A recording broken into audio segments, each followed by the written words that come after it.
కుప్పం ప్రజలు చంద్రబాబుని ఎప్పుడూ గెలిపిస్తూనే ఉన్నారు. అయితే ఈసారి రాజకీయ ఎన్నికల బరిలో కుప్పంలో చంద్రబాబు నాయుడుకు బదులుగా ఆయన భార్య భువనేశ్వరి నిలవబోతున్నట్లు ఇటీవలే తెలియజేశారు. ఇన్నేళ్లుగా సొంత నియోజకవర్గానికి ఏమీ చేయలేకపోయిన చంద్రబాబు నాయుడు కనీసం మంచినీళ్లు ఇచ్చిన ఘనత కూడా పొందలేకపోయారు.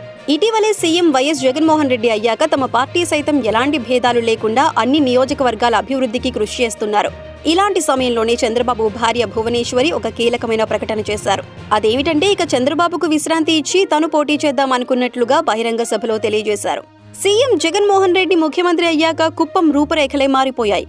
అభివృద్ధి పనులు కూడా చేపట్టారని, దీంతో చంద్రబాబుకు ఓటు భయం పట్టుకుంది అంటూ తాజాగా ఆయన భార్య నారా భువనేశ్వరి సైతం ఇలాంటి వ్యాఖ్యలు చేయడంతో ఒక్కసారిగా కలకలాన్ని రేపుతోంది.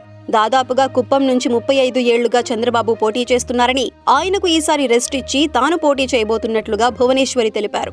చంద్రబాబు నియోజకవర్గాన్ని మార్చాలని చూస్తున్నారని, అందుకే సరిగ్గా 2 నెలలకు ముందు తన భార్యతో ప్రకటించే విధంగా ప్లాన్ చేస్తున్నట్లుగా భువనేశ్వరి మాటలను బట్టి చాలా స్పష్టంగా అర్థమవుతోంది. చంద్రబాబుకి వృద్ధాప్యం పెరగటంతో ఎలాంటి నిర్ణయాలు కూడా తీసుకోలేకపోతున్నారు.